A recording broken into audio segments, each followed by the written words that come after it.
Donc, bon samedi matin à tous. C'est avec grand plaisir que je vous présente ce matin la professeure Geneviève Dufour. Geneviève Dufour, elle est professeure titulaire à la faculté de droit de l'Université de Sherbrooke. C'est une grande spécialiste du style Formule 1, là, des questions de commerce international en lien avec les droits de la personne, en lien avec l'environnement et le développement durable. Donc, Geneviève Dufour est une personne qui a à la fois un pied bien solidement ancré dans l'académique avec des publications de haut niveau, mais aussi quelqu'un qui s'implique socialement. Donc, on fait un lien évident avec le thème du cours aujourd'hui, dans le conseil pour favoriser des politiques publiques qui sont, disons, informées par la recherche et la science, notamment sur la question des achats publics, où elle est intervenue à de nombreuses reprises. Et donc, vous avez peut-être eu la chance, si vous êtes un lève-tôt comme moi ce matin, de lire Le Devoir puis de voir l'article de Mme Dufour sur le sujet de la présentation d'aujourd'hui. Donc, comme d'habitude, on va laisser à peu près une soixantaine de minutes à Geneviève Dufault pour faire sa présentation. On va ensuite aller de quelques questions. On va prendre une pause. Puis après ça, les étudiants vont revenir pour poser des questions et on termine le tout autour de 11h30, peut-être même un tout petit peu avant. Donc, Geneviève, merci beaucoup d'avoir accepté notre invitation. Puis je te cède la parole. Ça me fait plaisir. Merci beaucoup, Stéphane. Merci à l'École de technologie supérieure pour l'invitation. C'est une belle invitation. J'aurais aimé ça être avec vous aujourd'hui, mais malheureusement, je suis à l'étranger pour l'instant. Face à la mer. C'est magnifique. Je suis privilégiée, mais ne vous en faites pas. La douleur va me rattraper. J'arrive ce soir à Montréal et j'ai vu qu'ils annonçaient -24 quand j'atterrirai. Donc, ça me fait plaisir d'être avec vous aujourd'hui pour vous parler d'un des sujets qui me tient le plus à cœur. Stéphane vous l'a dit, je suis professeure à l'université, puis c'est rare que comme professeur, on peut être autant impliqué dans un dossier comme celui des marchés publics, comme celui dans lequel j'ai été impliquée. En fait, tout a commencé en 2014 quand une acheteuse du GASEC, un groupe d'approvisionnement en commun de l'Est du Québec, m'appelle et me demande si on a le droit d'inclure dans des appels d'offres des considérations d'achat local, d'achat durable, d'achat responsable. Et elle me dit que, comme acheteuse, elle ne le sait pas et qu'il n'y a personne qui le sait vraiment. Et donc, j'ai travaillé avec elle, j'ai rendu un rapport, j'ai fait des formations, j'ai parlé au gouvernement pour leur dire qu'il fallait absolument qu'on avance sur cette question-là, parce qu'en fait, ce que j'ai fait, pour répondre à la question, c'est que j'ai d'abord et avant tout regardé le cadre international, donc les règles du commerce international, et ensuite, j'ai fait une analyse comparative. J'ai essayé de regarder dans une vingtaine d'entités dans le monde, puis je dis entités parce que je ne parle pas de pays nécessairement. Ça peut être des pays, ça peut être des provinces, ça peut être des villes, ça peut être des agglomérations, etc. Donc, j'ai regardé dans une vingtaine de pays, d'entités dans le monde, comment eux, ils faisaient les choses pour que nous, on puisse s'en inspirer. Et j'ai fait ça avec un de mes collègues, David Pavot, et on est arrivé à un constat consternant, c'est que le Québec était vraiment en retard. Quand on se comparait, on était vraiment, vraiment en retard. Il fallait absolument qu'on accélère le pas. Et c'est pour ça que j'ai été vraiment très impliquée. J'ai rencontré différentes personnes au secrétariat du Conseil du Trésor, au ministère de l'Économie, au ministère du Développement durable. J'ai fait beaucoup de formations auprès des organismes publics. Mon objectif, c'était de leur dire, c'est pas parce que c'est pas permis ou autorisé expressément que vous pouvez pas le faire. Mais clairement, je me rendais compte que tant que la loi n'était pas claire à l'effet que les acheteurs publics pouvaient acheter des produits locaux, des produits durables et responsables, tant que cette loi-là n'était pas claire, on n'avancerait pas. Et donc, c'est dans ce cadre-là que j'ai été appelée, moi, une spécialiste a priori de droit du commerce international, à travailler sur les marchés publics.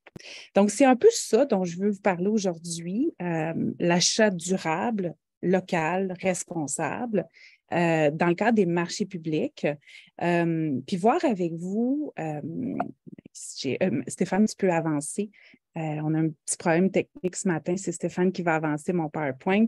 Donc, j'ai un plan de présentation. Je veux regarder avec vous le contexte de l'approvisionnement public au Québec, vous définir un peu ce que c'est les marchés publics. Pour plusieurs, ça reste assez flou, mais très rapidement, là, faites-vous-en pas. On va regarder le cadre normatif qui régissait les marchés publics jusqu'à tout récemment. Donc, l'ancienne loi sur les contrats des organismes publics. Je vais regarder aussi rapidement les règles du commerce international qui sont applicables au marché public parce qu'on entend souvent dire que les règles du commerce international nous empêchent d'avancer, nous empêchent d'inclure du local, du durable, du responsable. Puis je veux démystifier ça avec vous aujourd'hui. Et tout ça pour nous amener au cœur de ma présentation, qui est de vous présenter les nouvelles dispositions de la loi sur les contrats des organismes publics parce que finalement, tout travail que j'ai fait, mais que j'ai fait avec tellement de monde depuis 10 ans, a porté fruit. La loi a changé au printemps dernier. Donc, vous donner un aperçu des nouvelles dispositions qui font en sorte qu'aujourd'hui, non seulement nos acheteurs publics, nos organismes publics peuvent acheter plus local, plus responsable, mais plus durable, mais dans certains cas, ils doivent le faire. Donc, ça va vraiment être un gros changement de mentalité. Finalement, je vais répondre à la question que Stéphane m'avait posée quand il m'a invité. Est-ce que c'est une bonne idée, l'achat local, durable, responsable, pour enfin conclure sur comment le gouvernement, si vous avez lu l'article dont Stéphane a parlé là, dans le Devoir ce matin, ce que je disais, c'est qu'il doit faire plus et mieux. Mais comment? Quelles sont les pistes de solutions pour qu'il fasse plus et mieux, justement? Donc, Stéphane, on peut avancer. L'approvisionnement public au Québec. Quand on parle d'approvisionnement public, là, on parle vraiment de tout ce qui est acheté par le gouvernement pour ses propres besoins, mais aussi pour les besoins de la société. Donc, ça va des fournitures dans les ministères, dans les écoles, dans les garderies, dans les prisons, dans les hôpitaux, tout ce qui est matériel sanitaire, etc. Mais ça couvre aussi tous les grands projets d'infrastructure que le gouvernement va financer et va lancer. Donc, c'est très important comme dépense.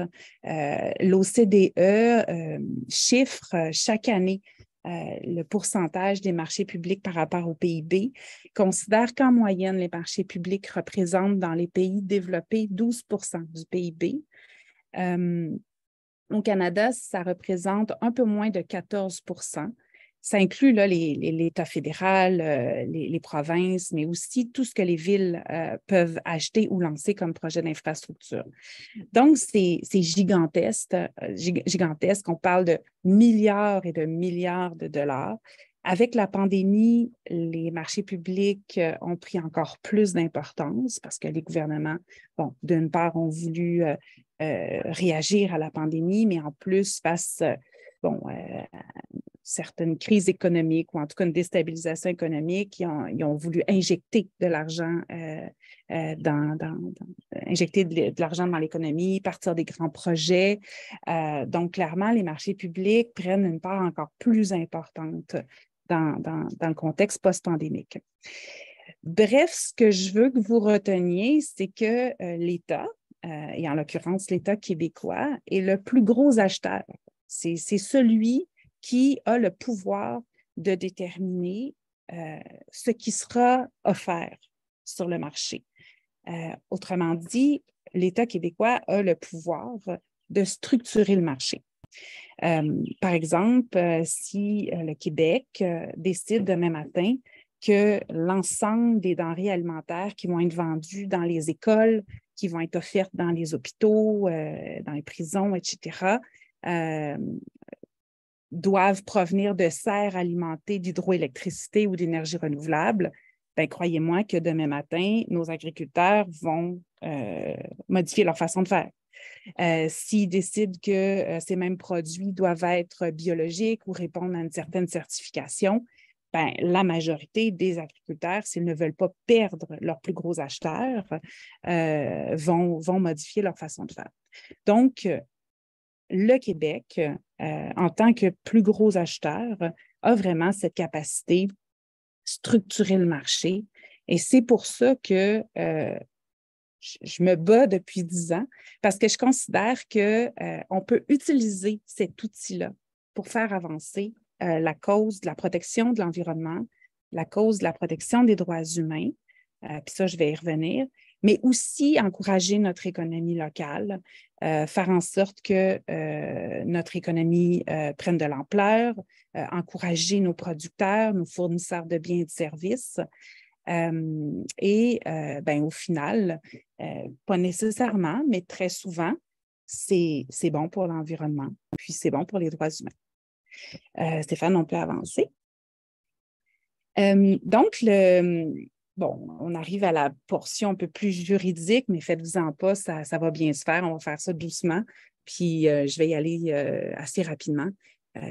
Ici, ce que je veux que vous compreniez, c'est qu'il y a une loi, qui est la loi sur les contrats des organismes publics, qu'on appelle aussi la LCOP.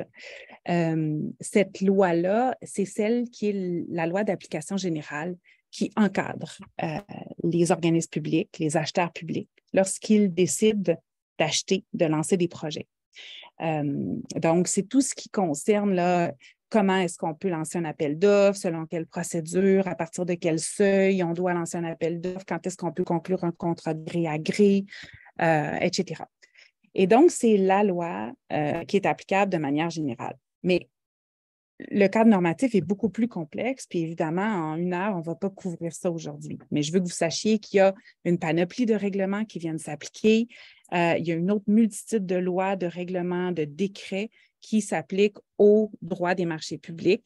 Et par ailleurs, je ne suis absolument pas une spécialiste du droit des marchés publics. Là, comme je vous ai dit au départ, je suis vraiment plus une spécialiste de commerce international, mais j'ai eu à m'impliquer dans ce dossier-là des marchés publics durables, responsables et un peu plus locaux, de la manière dont je vous l'expliquais. Donc, on peut avancer, Stéphane, simplement vous dire que c'est le secrétariat du Conseil du Trésor là, qui gère là, le cadre normatif. Donc, c'est le Conseil qui décide de toutes les conditions d'octroi des contrats, de tout ce dont je vous ai parlé finalement.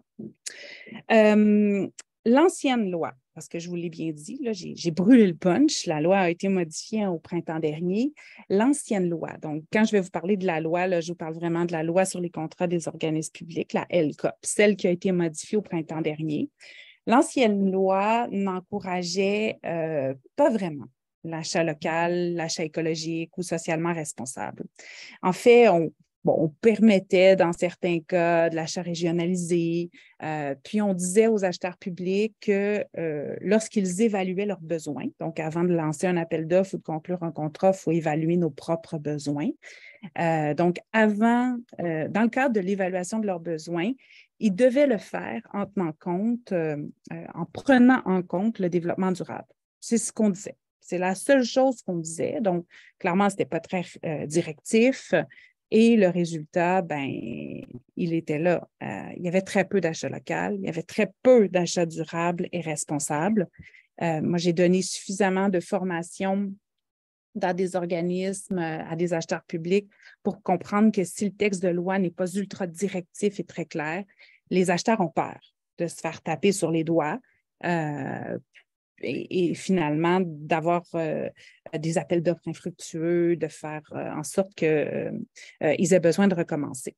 Et ils avaient aussi peur, là, dans le contexte qu'on a connu au début des années 2010, là, de se faire dire que finalement, en ajoutant des considérations de développement durable, ils essayaient d'orienter les marchés publics. Et il y avait vraiment un gros souci par rapport à tout ça là, à la suite de la commission Charbonneau. Donc, et d'ailleurs, je ne vous citerai rien aujourd'hui de très scientifique, là, mais la littérature est très claire. Lorsqu'on lit la littérature partout dans le monde, c'est ce qui ressort. Il faut des lois, un cadre normatif qui soit clair, permissif, directif pour que les acheteurs publics fassent l'effort d'ajouter du contenu, des conditions liées à l'achat local responsable et durable, sinon ils ne le font pas. Et ce n'est pas parce qu'ils sont paresseux, c'est parce que c'est compliqué. c'est compliqué, c'est ultra technique, c'est chronophage, ça demande une connaissance technique des biens et des services qu'ils achètent et ils n'ont pas cette connaissance. Mais ça, on pourra y revenir sur justement comment outiller les acheteurs publics pour qu'ils puissent aller de l'avant. Donc, comme je vous ai dit, depuis 2014, j'ai fait plusieurs tentatives pour discuter. J'ai discuté avec plusieurs fonctionnaires, puis j'ai fait des tentatives pour faire évoluer le cadre normatif avec diverses organisations dont j'aurai l'occasion de nommer tantôt. La réponse était systématiquement la même. Les accords de libéralisation des échanges empêchent le Québec d'aller plus loin. Vraiment, c'était l'épouvantail qui faisait en sorte qu'on justifiait l'inertie. Et moi, je leur répondais, mais si les autres le font, c'est clairement parce qu'ils ont le droit de le faire. Si tout le monde le fait. Et par ailleurs, je vais vous la faire, l'analyse en vertu des règles du commerce international. Donc, justement, regardons cette analyse-là. Il faut savoir qu'en droit international économique, la question des marchés publics n'est pas traitée comme les autres questions de manière générale. Donc, il y a des règles applicables spécifiques aux marchés publics et ces règles-là sont de deux niveaux. D'abord et avant tout, à l'Organisation mondiale du commerce, donc la grande organisation qui fixe les règles multilatérales communes à tous les États membres, 164 États membres. Donc, l'OMC fixe ce cadre général par le biais d'un accord qu'on appelle l'accord sur les marchés publics de l'OMC, de l'Organisation mondiale du commerce. Cet accord ne lie pas les 164 États membres de l'OMC. C'est un accord qui est spécial à l'OMC. Il lie néanmoins 48 membres qui incluent les 27 États de l'Union européenne, qui incluent la Grande-Bretagne, les États-Unis, la Corée, Singapour, la Suisse, Israël, la Norvège et évidemment le Canada. Donc, ça veut dire que lorsque le Canada et le Québec, parce que ça lie les instances provinciales, donc lorsque le Québec lance un appel d'offres ou conclut un contrat, il doit le faire en respectant les règles de l'accord sur les marchés publics de l'Organisation mondiale du commerce. Et là, c'est un accord encore là qui est assez compliqué parce que chaque État qui a décidé de se lier par ce traité-là le fait en posant des conditions lors de son adhésion. Par exemple, le Canada a exclu tous les marchés publics conclus par le Québec avec des OSBL. Donc, tous ces contrats-là ne sont pas soumis aux règles de l'Organisation mondiale du commerce. Tous les contrats qui visent le milieu culturel au Québec aussi ont été exclus de l'application de l'accord sur les marchés publics de l'OMC. Les Américains, quand ils ont adhéré à l'accord sur les marchés publics de l'OMC, ont aussi posé leurs propres conditions. Les Européens aussi. Bref, c'est un accord qui fait en sorte que ça devient très complexe. Quand on me pose une question sur « Est-ce que le Québec a le droit de faire ça? » Wow, il n'y a pas de réponse simple. Il faut aller lire l'accord, il faut aller dans les annexes, il faut aller dans les listes d'engagement des États. Il faut regarder les seuils d'application aussi. Donc, les États ont déterminé les seuils d'application. Bref, ce que je veux que vous reteniez ici, c'est que l'accord sur les marchés publics de l'OMC est applicable au contrat du Québec selon certains seuils qu'on va voir tantôt. Et lorsqu'il est applicable, la règle elle est assez claire. On n'a pas le droit de privilégier les produits locaux. C'est la base du commerce international. On ne peut pas être protectionniste, sauf si. Donc, on va y revenir, mais en partant, on garde à l'esprit que les marchés publics, c'est vrai, ils sont soumis aux règles de l'Organisation mondiale du commerce et qu'a priori, la règle, c'est de ne pas favoriser les producteurs ou les fournisseurs nationaux, sauf si. Et ça, on pourra voir tantôt comment la nouvelle loi a pris parti, a utilisé toute la marge de manœuvre que le sauf si nous laisse. Deuxième niveau, ce sont les accords de libre-échange. Donc, les accords de libre-échange qui sont conclus souvent de manière bilatérale, trilatéral ou encore plurilatéral. Le Canada est parti à plusieurs accords de libre-échange qui contiennent des chapitres sur les marchés publics.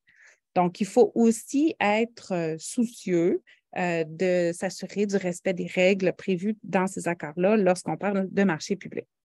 Je vous ai mis là une liste non exhaustive des accords de libre-échange que le Canada a conclus avec d'autres pays ou groupes de pays, mais je vous ai surtout mis les accords de libre-échange qui ont un impact en matière de marché public pour le Québec.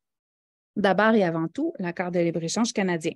Donc, à côté de l'accord sur les marchés publics, il y a d'autres accords de libre-échange qui posent aussi des règles. Souvent, c'est les mêmes règles que l'accord sur les marchés publics, mais les seuils vont être différents. Ça, on va les voir tantôt. Donc, l'ALEC, c'est l'accord qui régit le commerce interprovincial au Canada. Ça surprend souvent les gens, mais au sein même du Canada, les biens et les services circulent en fonction d'un accord de libre-échange. Et cet accord de libre-échange canadien contient un chapitre sur les marchés publics et fixe des seuils qui sont très bas. Donc, on va voir ça tantôt, qu'est-ce que ça a comme conséquence. L'AECG, l'accord économique et commercial global entre le Canada et l'Union européenne, est aussi un accord important qui contient un chapitre sur les marchés publics. PTP-GP, Partenariat transpacifique global et progressiste, contient aussi un chapitre sur les marchés publics, mais finalement, c'est un calque de l'accord sur les marchés publics de l'OMC. Et je vous ai enfin mis l'accord Canada-États-Unis-Mexique, notre nouvelle ALENA, qu'on appelle la CIUM, et je vous l'ai rayé. La raison est simple, c'est qu'il n'y a pas de chapitre sur les marchés publics dans notre nouvelle ACIUM. Il y en avait un dans l'ALENA, mais il n'y en a plus dans le cadre de l'ACIUM. Donc, on n'a pas un accès privilégié aux appels d'offres des États-Unis, sauf ceux qui sont soumis à l'accord sur les marchés publics de l'OMC. OK, maintenant, on va regarder ces fameux seuils. Je vous ai mis les seuils les plus pertinents, les plus importants dont le gouvernement québécois a dû tenir compte quand il a changé sa loi au printemps dernier. Donc, vous voyez, les seuils, c'est en dollars canadiens. Ces chiffres-là sont susceptibles d'évoluer dans le temps. Donc, l'ALEC, l'accord de libre-échange canadien, vous voyez les seuils. Ce que ça veut dire, c'est que pour moins de 30 300 $, un contrat de moins de 30 300 $ pour des biens, bien, il n'y a pas d'accord de libre-échange qui s'applique. Il n'y a aucune règle du commerce international qui s'applique. Lorsqu'on arrive à 30 300 $, ça veut dire que là, on a l'accord canadien qui s'applique. Donc, on peut continuer à être protectionniste, mais on doit inclure les fournisseurs de biens et de services canadiens. De biens pour 30 300. Les services, vous voyez, c'est 121 200, puis la construction aussi. Donc, en bas de la première ligne, on peut être protectionniste comme on veut. Il n'y a aucun accord de libre-échange qui s'applique. Entre la première ligne et la deuxième ligne, donc les montants qui entrent dans ces seuils-là, bien, on peut être protectionniste canadien. On peut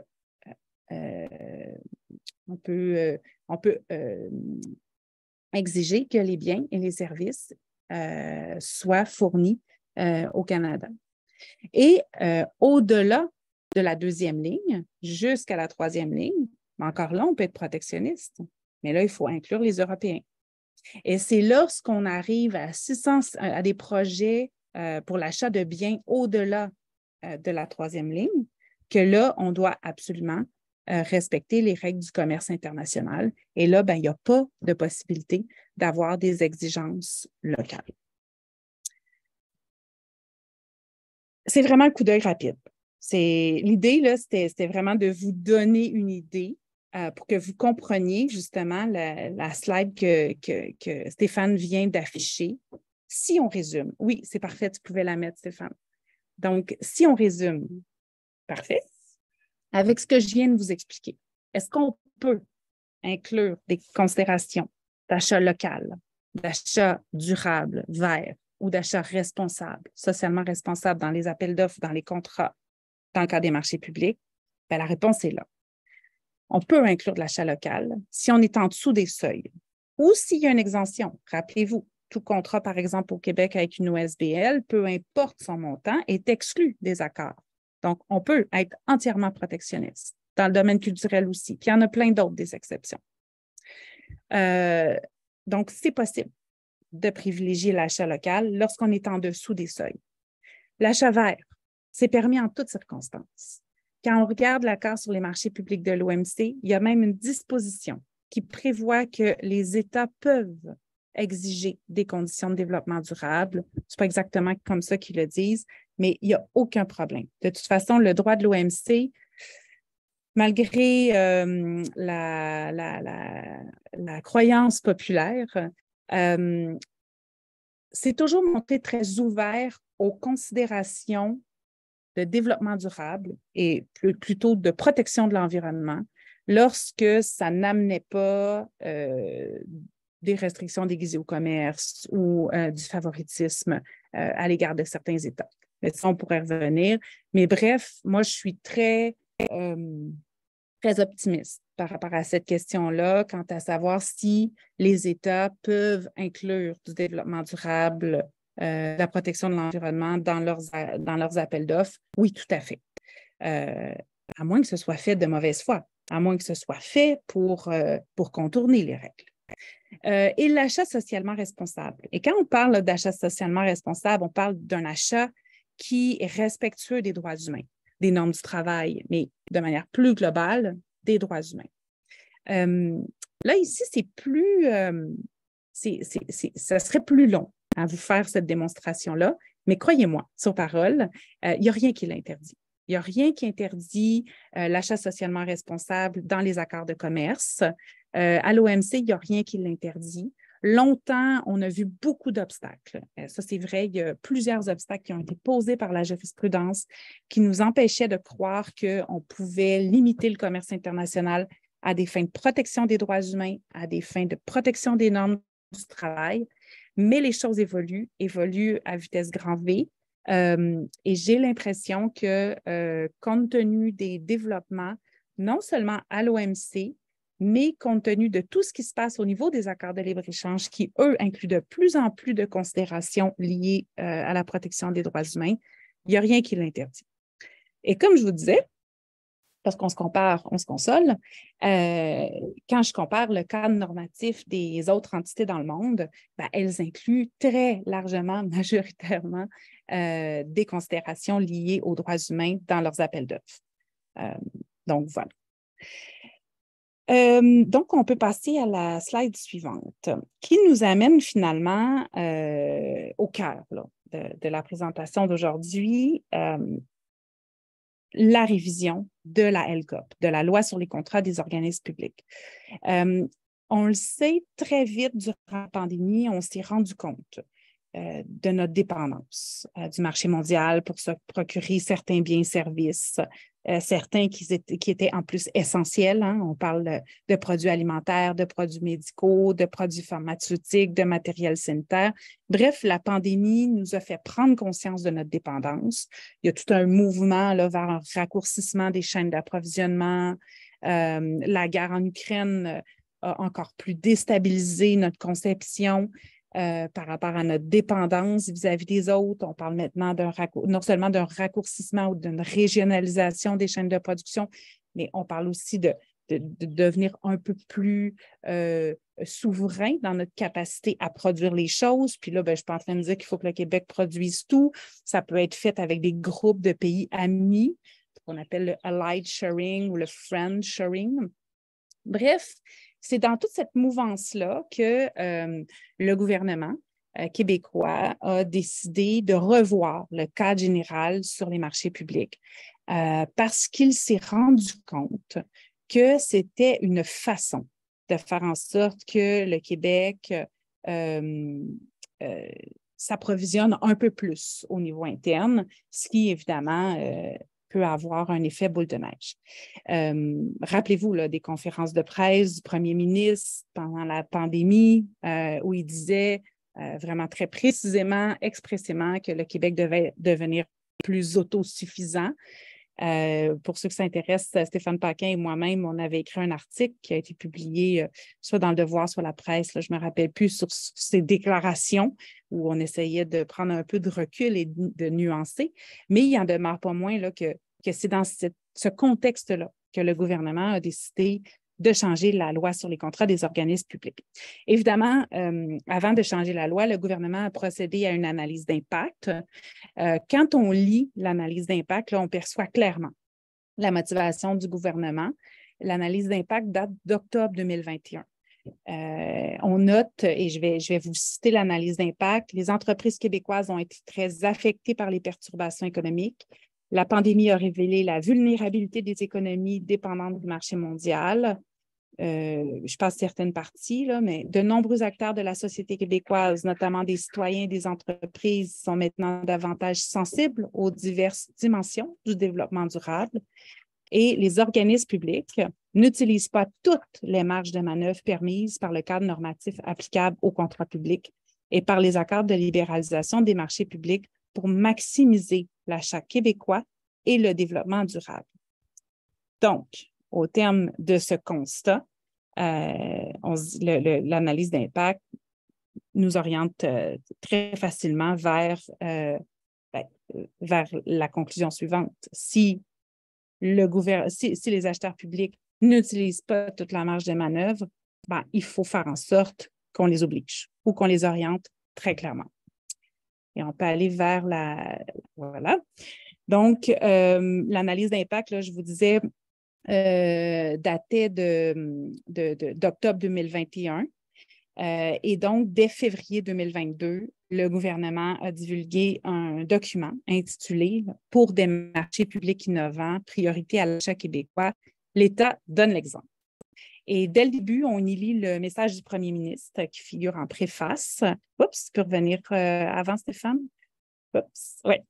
Et le gouvernement porte une vision ambitieuse, soit celle de faire du Québec une nation dont le niveau de richesse sera comparable à celui de ses voisins.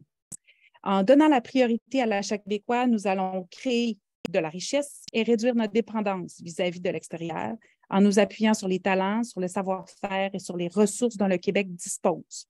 Dans la promotion du fait et acheter au Québec, l'État doit donner l'exemple. Et un peu plus loin, on lit que le gouvernement veut vraiment utiliser les marchés publics comme levier et qu'il veut tirer profit des avantages comparatifs qu'offre le Québec en matière de développement durable. Un peu plus loin dans ce document-là, on voit aussi l'analyse d'impact qu'on reprend sous la plume de Sonia Lebel, la présidente du Conseil du Trésor. Elle nous dit « D'ici 2025-2026, nous voulons accroître de 1,5 milliard de dollars les acquisitions de biens québécois effectuées par les organismes. Et au cours des années suivantes, l'objectif est d'augmenter annuellement de plus de 530 millions de dollars les acquisitions de biens québécois. » Et elle conclut que cette hausse de la demande en produits québécois va avoir des répercussions évidemment positives majeures sur le PIB réel du Québec en entraînant une réduction des importations, donc on essaye de réduire notre dépendance, et en créant plus de 2000 emplois. Donc, on peut aller à la slide suivante. Dans ce document-là, on voit le gouvernement finalement nous annonce une action en 3 volets. D'abord, une stratégie gouvernementale des marchés publics qu'il qualifie d'innovant. Donc, il veut vraiment qu'on utilise les marchés publics pour être innovant au Québec. On verra un petit peu comment ça se formalise. Surtout, on présente un projet de loi, le projet de loi 12, qui s'intitule « Le projet de loi 12 visant principalement à promouvoir l'achat québécois et responsable par les organismes publics ». Bon, à renforcer un régime d'intégrité et accroître les pouvoirs de l'autorité des marchés publics. Là, ça, c'est une autre portion du projet de loi que je n'aborde pas aujourd'hui. Mais bref, on a un projet de loi qui a pour objectif de venir modifier la loi sur les contrats des organismes publics. Et on intitule ce projet de loi « L'achat québécois est responsable ». Donc, franchement, moi, quand j'ai vu ça, j'avais plein d'espoir. Et troisième volet, l'engagement de prendre des mesures au-delà de la loi sur les contrats des organismes publics. On peut aller à la slide suivante. Donc, je vous ai fait un petit, une chronologie des événements. 3 février 2022, présentation de la stratégie du projet de loi 12. Je vous dis, j'avais beaucoup d'espoir, mais finalement, quand j'ai lu le projet de loi, j'étais très déçue. On va y revenir. Ce qui a fait en sorte que plein d'organismes d'organismes de maillage se sont réunis, ont discuté entre eux et se sont mobilisés. Donc, moi, j'ai produit un mémoire à titre individuel comme professeur d'université pour parler de mon expertise sur la question où vraiment je donnais un aperçu comparatif de ce qui se passait dans le monde. Et je disais au gouvernement, ben, si les autres le font, il faut le faire. On n'est pas plus fou que les autres, puis on n'est pas moins bon surtout que les autres. Donc, je comparais et j'ai fait des propositions. Mais j'ai aussi écrit en partie le mémoire qui a été soumis par Propulsion, le groupe en électrification du Québec et la Chambre de commerce du Montréal métropolitain. Je suis intervenue en commission des finances publiques. On s'est rendu compte que la ministre Lebel était très ouverte à modifier son projet de loi, puis à aller beaucoup plus loin que ce qui avait été soumis au préalable. Donc, il y a eu des discussions. J'ai envoyé des propositions. On a envoyé des propositions communes, là, la Chambre de commerce de Montréal, Propulsion et moi-même. Et finalement, il y a eu une adoption des amendements en mai 2022 qui tenait compte, je dirais, d'une grande majorité de nos propositions d'amendements. La sanction s'est faite le 2 juin et l'entrée en vigueur des dispositions sur le développement durable entrée en vigueur le 2 décembre 2022. L'entrée en vigueur se faisait le 2 décembre 2022. Donc, peut-être qu'on peut aller à la slide suivante. On va d'abord aborder la question de l'achat local, puis ensuite la question de l'achat responsable et durable. Évidemment, je ne vais pas faire de vous des spécialistes de la nouvelle loi. Je vais vous montrer là, le paysage. Où est-ce qu'on en est aujourd'hui? Comment est-ce qu'on a été capable de partir d'à peu près rien, comme je vous ai dit, vraiment, mais rien, pour arriver à une loi qui est quand même qui est quand même beaucoup plus moderne, qui va nous permettre d'aller de l'avant et qui nous permet aussi de se comparer assez avantageusement à nombre d'entités dans le monde. Donc, l'achat local. On a ajouté un objectif précis à la loi. C'est l'objectif. C'est un des objectifs, l'utilisation des contrats publics comme levier de développement économique, c'est clair, et de ces régions. Donc, on veut vraiment miser sur le Québec et ses régions. Et en ce qui concerne l'achat local, je pense que s'il y a une chose que vous devez retenir, c'est que le gouvernement du Québec, par une analyse très fine de nos engagements qu'on a en vertu des accords de libre-échange et de l'accord sur les marchés publics de l'OMC, a vraiment utilisé toute la marge de manœuvre que lui laissaient les accords commerciaux. Donc, de la manière dont ça se formalise, et on va y aller assez rapidement, tu peux aller à la slide suivante. Donc, en ce qui concerne l'achat local, lorsqu'aucun accord de libre-échange n'est applicable, donc rappelez-vous, là, en dessous des seuils de 30 300 pour les biens, 121 200 pour les services et la même chose pour la construction. Donc, il n'y a pas d'accord de libre-échange applicable. Je ne suis pas sûre. L'organisme public doit privilégier le recours à la procédure d'appel d'offres public régionalisé. Il doit privilégier l'achat régionalisé dans les contrats de gré à gré et dans tous les cas, il doit privilégier l'achat québécois dans tous les contrats. Et lorsque l'organisme public ne peut pas le faire, n'arrive pas à le faire. Alors, c'est pour ça qu'on voit un doit privilégié. Donc, il doit absolument prendre tous les moyens pour le faire, mais on sait que dans certains cas, on ne peut pas s'approvisionner en bananes au Québec. Donc, lorsqu'il ne peut pas le faire, il doit consigner les circonstances et les motifs. On peut aller à la diapositive suivante. Donc, lorsque l'accord de libre-échange canadien est applicable, mais qu'aucun autre accord de libre-échange n'est applicable, là, l'organisme public peut réserver un appel d'offres aux petites entreprises du Québec et celles d'ailleurs au Canada, accorder une préférence, exiger des biens, services et travaux de construction québécois ou autrement canadiens. Donc, vous voyez ici, on est un peu moins directif. L'organisme peut le faire, puis on va privilégier les entreprises du Québec et celles d'ailleurs au Canada. Donc, on va respecter les accords de libre-échange de cette façon. On peut aller à la diapositive suivante. Je viens de vous montrer 2 diapositives où c'est vraiment les expressions utilisées par la loi. Le problème, c'est qu'il y a encore beaucoup d'expressions, bien que cette loi-là soit en vigueur aujourd'hui, il y a encore beaucoup d'expressions à clarifier. On ne sait toujours pas ce que c'est un achat québécois ou autrement canadien. Pourquoi est-ce qu'on a dit ça? Pourquoi on a dit québécois ou autrement canadien? Mais on ne sait juste même pas ce que c'est un achat québécois. Quel pourcentage de biens ou d'intrants doivent contenir un bien pour qu'on le qualifie de québécois? Est-ce qu'on peut faire venir des intrants de l'étranger, mais les assembler au Québec? Est-ce que ça doit être fait par une entreprise qui est québécoise? C'est toutes des questions qu'on se pose encore, qui sont liées à l'épineuse question des règles d'origine qu'on retrouve dans les accords de libre-échange. Question hautement technique. Donc, qu'est-ce que c'est un achat québécois? Qu'est-ce qu'une petite entreprise du Québec et d'ailleurs au Canada, on ne le sait pas encore. On accorde une préférence en fonction de la valeur ajoutée québécoise. On ne sait pas ce que c'est une valeur ajoutée québécoise. Bref, il y a encore beaucoup d'expressions qui sont utilisées dans cette loi qui doivent être clarifiées parce que pour l'instant, ce sont des notions assez floues et on a peu d'informations. Donc, on peut aller à la diapositive suivante pour regarder en quoi la nouvelle loi maintenant inclut la possibilité de faire des achats durables et responsables. Je veux dire responsables parce que c'est l'expression que la nouvelle loi utilise, mais lorsque la loi utilise l'achat responsable ou l'acquisition responsable, ça réfère tant à la dimension environnementale que sociale de l'achat. Donc, comme je vous l'ai dit, le projet de loi 12 était très, très décevant. Par rapport à l'achat responsable. Mais non seulement le projet de loi 12 était très décevant, mais la stratégie qui accompagnait, vous vous rappelez le premier volet de l'action, c'était une stratégie. On parlait de vouloir viser 15% des acquisitions d'ici 2026 comme étant responsables. Quand on se compare, Plan français 2020-2025 fixe des cibles progressives, mais ambitieuses. 100% des acquisitions doivent contenir au moins une considération environnementale d'ici 2025 et 30% doivent contenir une considération sociale. C'est vrai, la France fait des marchés publics durables depuis 2004.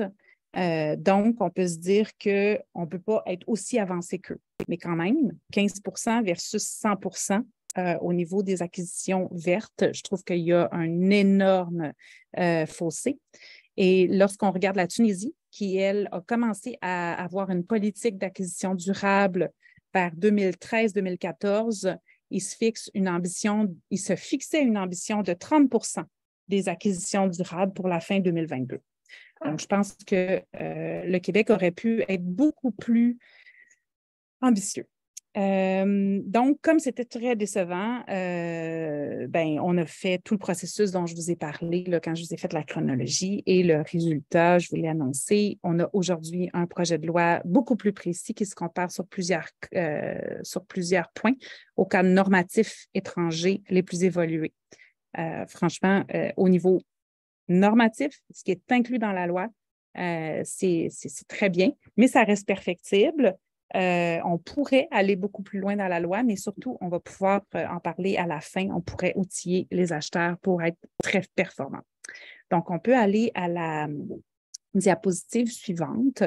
Je vous ai mis là, puis je ne reviendrai pas avec vous sur ce que ça implique. Si vous avez des questions, je vais être vraiment très heureuse d'y répondre. Mais on a enfin dit dans la loi que la règle du plus bas soumissionnaire n'était pas celle qu'on visait. Donc, on cherche la meilleure valeur dans l'intérêt public. Bon, moi, j'avais proposé qu'on soit encore plus directif et plus clair en parlant de l'offre la plus économiquement avantageuse, ce qui est l'expression utilisée dans plusieurs entités dans le monde. Mais je pense que recherche de la meilleure valeur dans l'intérêt public, c'est un bon compromis. Les acheteurs publics doivent faire leurs évaluations des besoins en s'inscrivant, pas en tenant compte, en s'inscrivant dans la recherche d'un développement durable et ils ont une obligation de tenir compte de la stratégie de développement durable du gouvernement. Bon, stratégie qui évolue, là, on est déjà en train de parler de la prochaine. Moi, j'avais proposé qu'on soit beaucoup plus directif, c'est-à-dire qu'on inclut probablement dans un règlement, mais nos priorités au Québec, quelles sont-elles en matière de marché public? Recours aux énergies renouvelables, réduction, recyclage des déchets, développement de solutions de transport écologique, promotion des droits fondamentaux, etc. On peut aller à la prochaine diapositive. La nouvelle loi nous parle aussi d'un souci d'amélioration constante. J'avais demandé à ce que le gouvernement inclue le principe de non-régression, c'est-à-dire qu'aussitôt qu'on a un appel d'offres fructueux qui inclut du développement durable, si dans 3 ans, dans 4 ans, on réachète les mêmes produits, on sait que le marché est mûr, on sait que ça a été fructueux, bien, on ne peut pas revenir en arrière. Autrement dit, on ajoute une condition de développement durable, on en ajoute une autre après et on est toujours dans l'amélioration constante. Le gouvernement a préféré parler dans un souci d'amélioration constante plutôt que de mettre une référence claire, directe, directive à l'effet que les acheteurs publics sont tenus par le principe de non-régression. Pourtant, ça se fait ailleurs dans le monde. En France, il y a le principe de non-régression. À l'Université de Sherbrooke, je ne sais pas pourquoi, mais on a inclus dans notre politique d'approvisionnement responsable le principe de non-régression il y a quelques années. Donc, nos acheteurs publics ont l'obligation de toujours aller de l'avant et de ne jamais régresser en matière de protection de l'environnement. Il y a aussi une obligation de privilégier l'inclusion d'au moins une condition relative au développement durable dans chaque appel d'offres et chaque contrat. Donc là, c'est clair, on ne peut plus avoir des appels d'offres ou des contrats qui ne contiennent pas au moins une condition relative au développement durable. Et toutes les conditions, et ça c'est super important, de développement durable sont permises, peu importe le stade du cycle de vie. Donc, on peut viser la chaîne d'approvisionnement, on peut aller en amont, en aval du cycle de vie, et ça, c'était très important. Et la loi est aussi venue préciser que ça n'a pas besoin d'avoir d'impact sur les caractéristiques du produit. Autrement dit, on peut demander à ce que les produits textiles soient fabriqués dans des usines de vêtements où les conditions de travail sont conformes aux normes du travail. On s'entend qu'on respecte les normes du travail ou pas, le produit est le même. Il n'y a pas d'impact sur les caractéristiques intrinsèques du produit. Et le gouvernement du Québec est allé très loin en précisant qu'on n'a pas besoin d'avoir une condition qui a un impact sur les qualités intrinsèques du produit. On peut aller à la diapositive suivante. Enfin, et ça, on a fait ajouter ça aussi, on est très heureux. Il y a maintenant, à l'instar de ce qui se fait pour l'achat local, je vous l'ai montré, là, en matière d'achat local, si un acheteur public n'arrive pas à acheter de manière locale, il doit consigner, expliquer les circonstances. Bien, maintenant, c'est la même chose. En matière de développement durable, les acheteurs doivent consigner et expliquer les raisons pour lesquelles ils n'ont pas pu inclure du développement durable. Et enfin, chaque année, le Conseil du Trésor va publier sur le site Web les motifs et les statistiques sur l'inclusion du développement durable. Ça aussi, c'est un bel avancement. On peut aller à la diapositive suivante. Maintenant que je vous ai présenté le cadre, ce qui s'applique aujourd'hui, on peut se poser la question, pourquoi est-ce qu'on fait tout ça? Pourquoi est-ce qu'on veut que les marchés publics soient plus locaux, plus durables, plus responsables? Bien, parce que c'est bon. C'est bon pour tout le monde. C'est bon pour la société. C'est bon pour l'environnement. C'est bon pour l'économie. L'achat local, pourquoi est-ce que c'est bon pour la société? Bien, il y a sûrement beaucoup de raisons, mais on sait que les Québécois veulent de plus en plus de produits locaux. Ça peut être motivé par des raisons de nationalisme économique, mais aussi plusieurs vont nous dire que c'est pour protéger l'environnement, pour finalement avoir des circuits courts. D'autres vont nous dire parce qu'ils veulent savoir d'où viennent les produits. Donc, l'achat local, c'est bon pour la société. Évidemment, la loi, on l'a vu, va encourager, parfois imposer l'achat régionalisé. Donc, ça va être bon pour les régions du Québec. Ça va être bon pour le développement économique de certaines régions du Québec. C'est bon, l'achat durable et responsable pour la société. Bien, d'abord et avant tout pour le respect des droits humains, mais le respect des droits humains au Québec, le respect des droits humains à l'étranger. On a souvent l'impression que le Québec est un champion en matière de respect des droits humains. On peut faire mieux, on peut faire plus. On entend souvent parler des conditions de travail des travailleurs agricoles saisonniers, mais même lorsqu'il n'y a pas de travailleurs agricoles saisonniers, on peut faire mieux et plus dans le respect des droits humains.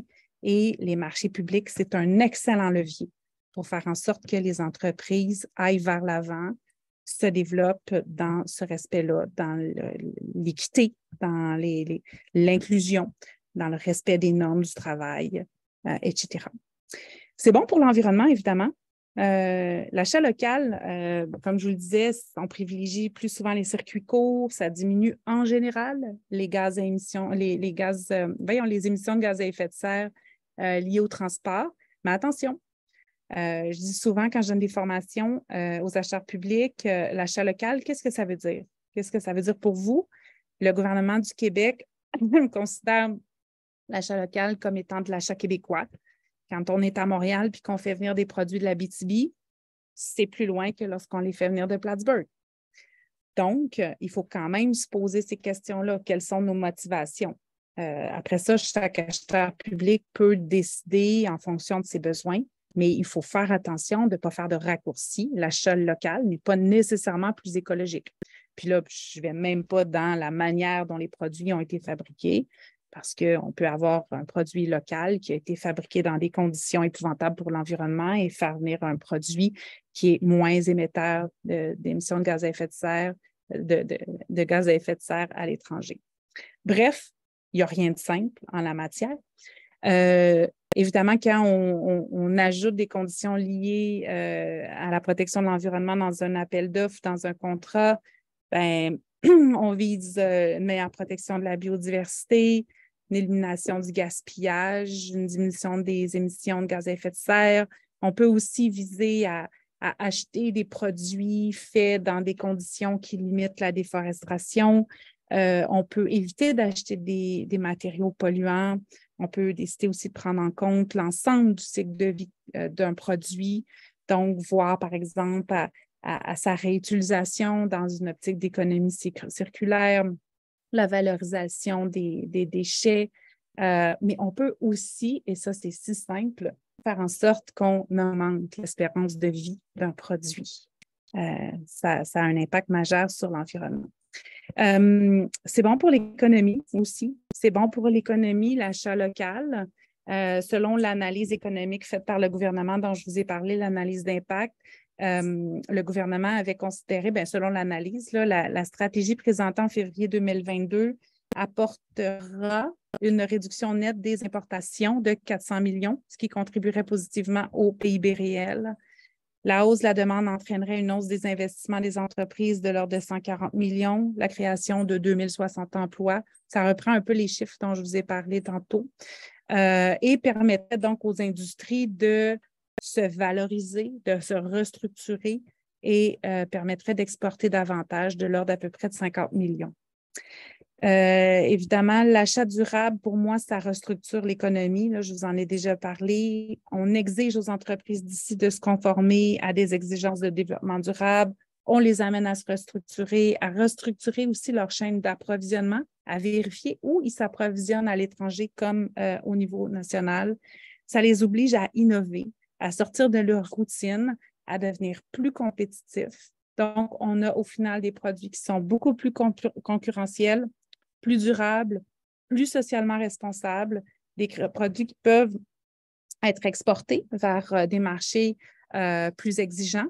En France, on l'a dit, ils sont extrêmement exigeants. En Europe, de manière générale, c'est très exigeant au niveau du respect des droits humains et de la protection de l'environnement. Il faut que nos entreprises soient structurées pour pouvoir répondre à des appels d'offres dans ces pays-là. Ça nous permet aussi, on l'a vu, de surveiller nos importations. Donc, en intégrant des critères de développement durable ou d'achat local, on évite de s'approvisionner auprès d'entreprises non respectueuses des droits humains et de la protection de l'environnement. Voilà. Peut-être qu'on peut passer à la dernière diapositive, qui finalement est ma diapositive de conclusion. Malgré les avancées qu'on a faites, il reste encore à faire. Il reste encore à faire, ne serait-ce que pour préciser certains termes dans les règlements, mais il reste à faire aussi au niveau des objectifs de la stratégie. Là, le 15% des acquisitions d'ici 2026, franchement, le Québec est capable de faire plus et mieux. Je suis convaincue que les entreprises, bien des entreprises sont déjà structurées pour répondre à des exigences de développement durable au Québec. Donc, on peut faire nettement mieux que 15% d'ici 2026. Mais là où il faut vraiment donner un gros coup, c'est dans l'accompagnement des acheteurs publics. Ces personnes-là, par exemple, peuvent être des diététistes peuvent être des spécialistes de développement durable, ont pas des formations qui leur permettent au final de connaître l'ensemble des certifications, des normes internationales, de suivre les développements, les innovations. Et lorsque un organisme public achète autant du matériel sanitaire que prévoit la construction d'un immeuble, achète des produits alimentaires, du matériel de bureau, il y a des normes techniques pour chacun de ces produits-là qui ne sont pas nécessairement connus par les acheteurs publics. Donc, il faut réconforter les acheteurs publics, il faut leur donner des formations, il faut créer des fiches, il faut les accompagner, il faut qu'il y ait une ligne directe pour qu'ils puissent poser leurs questions, mais surtout, il faut qu'on crée des outils performants, axés sur nos priorités en matière de développement durable. Des outils performants, qu'est-ce que ça veut dire? Bien, moi, je me fie dans mon étude comparative à ce que j'ai vu en Corée et en Hollande. Ces deux pays-là ont simplement, ils ont créé avec une horde de spécialistes, de techniciens, d'experts dans chacun de leurs domaines, des logiciels à l'intention des acheteurs publics. Et lorsque l'acheteur public en Corée ou en Hollande ouvre le logiciel, il inscrit le bien ou le service qu'il veut se procurer et il y a toute une série de critères, d'indicateurs techniques qui lui sont fournis, des recommandations pour écrire les clauses et ça devient beaucoup plus facile pour les acheteurs publics de simplement cocher pour ajouter ces conditions liées au développement durable. Mais je pense que la clé, c'est que ces outils-là soient axés sur nos priorités en matière de développement durable. C'est quoi nos priorités au Québec? Et ça, ben, c'est un travail politique qui doit être fait, probablement dans le cadre de notre nouvelle stratégie de développement durable. Il faut faire un suivi serré de l'application de la loi. On a les outils maintenant. Les acheteurs publics doivent consigner, doivent expliquer pourquoi ils n'ont pas mis du développement durable. Il faut faire un suivi serré de cette application-là. Il faut revenir en arrière, il faut se poser des questions. Pourquoi est-ce qu'on ne va pas plus loin, etc. Et il faut utiliser la zone d'innovation. Je ne vous en ai pas parlé de cette zone d'innovation. C'est prévu par le projet de loi. C'est que la ministre, la présidente du Conseil de Trésor peut décider que dans tel cas, il va y avoir des appels d'offres qui vont inclure plus de produits locaux ou plus de conditions de développement durable. Et ça, c'est le gouvernement qui peut décider d'orienter les marchés publics à l'avenir en utilisant cette zone d'innovation. Alors voilà, ça fait le tour de ce que je voulais vous dire pour aujourd'hui. Tu peux passer à la dernière diapositive, Stéphane, où je vous remercie. En conclusion, je pense que le projet de loi 12, c'est une énorme mise à niveau, mais ça demeure au niveau législatif. Il faut maintenant accompagner les acheteurs publics pour qu'ils prennent le train, pour que l'achat local et l'achat responsable deviennent la norme au Québec. Et franchement, si c'est fait correctement, ça risque de modifier les chaînes d'approvisionnement et ça risque de restructurer l'économie du Québec. Merci. Parfait, merci beaucoup. Je vais enlever la présentation. Je vais laisser aux gens quelques secondes pour écrire des questions dans le chat. Sinon, il y en a déjà une d'écrite. Alors, merci beaucoup pour ta présentation. C'est vraiment extraordinairement bien fait. Puis, je pense qu'on a tout compris. Mais une question, est-ce que l'exigence d'éco-responsabilité pourrait compromettre la capacité des plus petits fournisseurs à obtenir des contrats publics, notamment parce qu'ils doivent produire des analyses d'impact ou de cycle de vie complexes? Bien, c'est une excellente question. Puis quand je donne les formations, ce que je dis aux acheteurs publics, c'est que il faut qu'ils oublient ça, là, de mettre des exigences liées aux émissions de gaz à effet de serre dans leurs appels d'offres. On n'est pas rendu là. On n'est absolument pas rendu là. On n'est pas rendu non plus à demander des analyses d'impact. On peut, par exemple, y aller, c'est vraiment la théorie des petits pas. Donc, on peut y aller en demandant que les biens soient livrés à l'extérieur des heures de pointe, que les biens soient livrés dans des contenants réutilisables et ramassés à la fin, que les biens soient livrés en vrac, par exemple, c'est au niveau alimentaire. On peut exiger que ça soit livré dans des véhicules électriques, que les produits alimentaires soient issus de fermes qui sont alimentées aux énergies renouvelables. Donc, on peut y aller vraiment avec des conditions assez simples et pour lesquelles il y a une majorité de nos fournisseurs qui répondent déjà. Il y a très peu d'industries en ce moment au Québec qui ont fait leur analyse pour vérifier là, quel était l'impact carbone de chacun de leurs produits. Donc, on n'en est pas là au Québec. On n'a pas besoin d'y aller, mais est-ce que ça va défavoriser certaines entreprises? Peut-être à court terme, mais ce n'est plus négociable, l'environnement et les droits humains. C'est plate, mais ce n'est plus négociable. Je ne suis pas sûr que ça soit plate, mais oui, c'est une réalité. Il y a deux autres questions pour toi. Quelles mesures sont mises de l'avant par le gouvernement pour assurer que les entreprises québécoises soient vraiment, entre guillemets, locales, entre guillemets, responsables et durables? Première question. Deuxième question, que les droits des travailleurs immigrants ou temporaires, par exemple, ne sont pas bafoués, que les matières premières utilisées ne proviennent pas de pays où les droits de la personne ne sont pas respectés, etc. Bien, les deux questions, moi, je les résoudrais de la même façon si c'était moi qui étais à la tête du gouvernement. J'imposerais le devoir de vigilance aux entreprises québécoises. Au Québec et au Canada, on est aussi très en retard par rapport au devoir de vigilance. On sait que la France, il y a 4-5 ans, a adapté sa loi sur le devoir de vigilance, qui a inspiré beaucoup d'autres pays dans le monde. Cette loi-là oblige les entreprises d'une certaine taille à faire rapport sur l'ensemble des biens et l'ensemble de leur chaîne d'approvisionnement, tout au long de leur chaîne d'approvisionnement, mais aussi au niveau national. Donc, une industrie française doit faire rapport sur la manière dont les droits humains et la protection de l'environnement sont respectés dans l'entreprise, mais aussi dans toute la chaîne d'approvisionnement, que ce soit au niveau national ou à l'étranger. Ça implique aussi que les entreprises ont des obligations de former leurs employés, les aviser des risques que peut amener l'approvisionnement à l'étranger, etc. Il y a plusieurs autres pays dans le monde qui ont emboîté le pas à la France. Il y a beaucoup de projets de loi. Il y en a un au Mexique qui est d'envergure. Le Japon travaille sur ça. L'Allemagne, le 1er janvier dernier, a adopté sa nouvelle loi sur la vigilance qui va encore plus loin que la loi française. Il y a des amendes qui vont être données, soit aux administrateurs, mais aussi à tous ceux qui sont responsables de l'approvisionnement qui aurait été fait dans des conditions qui ne respectent pas les droits humains et la protection de l'environnement. Et on empêche les industries qui n'ont pas respecté leur devoir de vigilance de postuler sur les marchés publics, sur les appels d'offres et d'avoir des contrats avec le gouvernement. Donc, le Québec pourrait faire ça.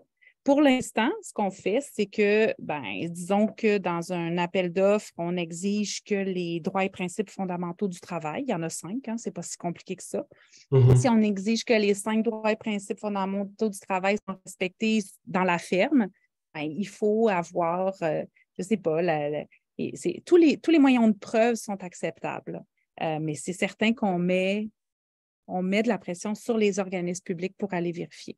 Donc, moi, j'ai déjà eu un organisme public, une acheteuse qui m'a dit, voyons donc, exiger que ce soit livré à l'extérieur des heures de pointe, ça veut dire que c'est moi qui vais aller dans le garage voir s'ils sont avant 7 heures ou avant 6h30 ou après 8 heures.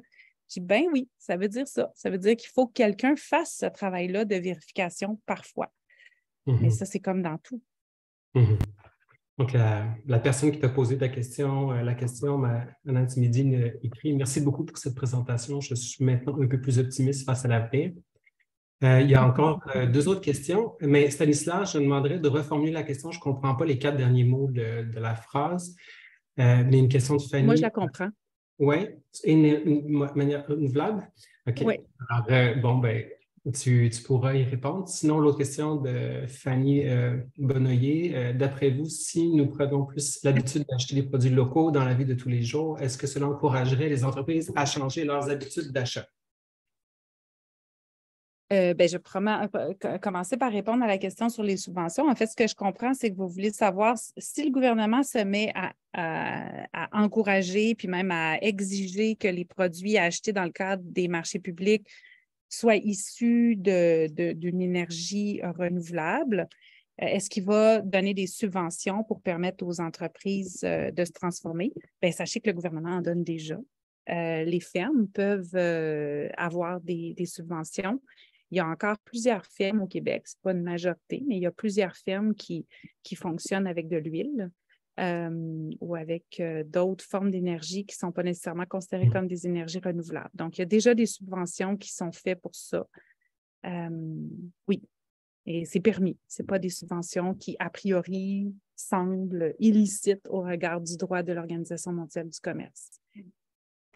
C'est évident que si demain matin, concernant la deuxième question, tous les consommateurs, on se met à acheter des produits locaux, des produits durables, responsables, à poser des questions et à avoir les connaissances nécessaires pour comprendre aussi les étiquettes puis aller voir derrière les étiquettes, bien, ça va restructurer l'économie. Mais toutes les études le démontrent. Comme consommateur, on peut avoir les plus beaux principes du monde. Quand on est devant les étals, on ne choisit pas nécessairement en fonction de nos principes. Regardez simplement ce que vous avez dans votre garde-robe comme vêtements. Je vous mets au défi, quiconque aujourd'hui, là, de regarder ce qu'il y a dans son garde-robe, de regarder la provenance. Ça va souvent être le Bangladesh, qui est un des pays les pires au niveau des conditions de travail des travailleuses, parce que c'est souvent des femmes. Malheureusement, c'est assez difficile. Et oui, dans un monde idéal, si on achetait tous ou si on faisait tous l'effort pour acheter des produits plus durables, responsables et locaux, ben, c'est l'offre et la demande. Donc, ça transformerait. Une dernière question du public. Est-ce que notre retard n'est pas lié au fait que nous nous sommes concentrés à n'être que producteurs et que nous n'ayons pas mis les efforts nécessaires pour développer les process de deuxième et troisième transformation? Ben, je ne pourrais pas vous dire. Je peux pas vous dire. Moi, ce qu'on me dit constamment, là, ce qu'on me disait là, quand je parlais avec les gens au gouvernement, c'est que les accords de libre-échange ne nous le permettaient pas. Ça, c'était le discours officiel.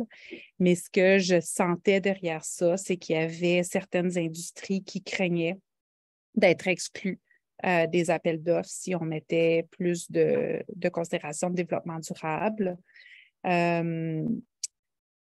Et ce qui a été extraordinaire pour la modification de la loi là, au printemps dernier, c'est que l'industrie s'est mise de la partie. Vraiment, il y en a plusieurs industries qui ont produit des mémoires et qui se sont présentées en commission parlementaire. Donc, ça a été vraiment une synergie des forces en présence. Bon, je vais donner la parole à Julie Méville-Deschênes qui va faire le mot de remerciement pour la partie publique de la conférence. Donc, Julie, je te laisse la parole. Merci Stéphane. Madame Dufour, je tenais à vous remercier chaleureusement. D'abord pour votre persévérance, parce que travailler sur des modifications, un projet de loi, le vocabulaire, toutes ces questions-là, je fais ça depuis 4 ans au Sénat et je suis très, très consciente de la difficulté de choisir ces mots, d'essayer de passer par-dessus l'inertie ou la difficulté de changement des gros ensembles. Donc, tout ça, c'est fantastique. Puis, ça fait vraiment, comment dire, le maillage entre les universitaires et l'État, ce que je trouve formidable. Il y a beaucoup de choses que vous avez dites qui se rapportent à des sujets qui me sont chers, esclavage moderne, travail forcé à l'étranger, et il y a des liens à faire. Alors, on va continuer cette discussion cet après-midi à 13h30 et je ferai référence à ce que vous avez dit parce que c'est vraiment intéressant de travailler au Canada, au Québec, dans votre cas, et aussi à l'étranger pour avoir effectivement des achats plus durables et responsables. Merci beaucoup, beaucoup de votre présence et de votre excellent exposé extrêmement clair. Bon, merci. Ça fait plaisir. Alors, on va prendre une pause pour les étudiants et on va revenir à 11h, non, à 10h30. Donc, on se retrouve dans 15 minutes.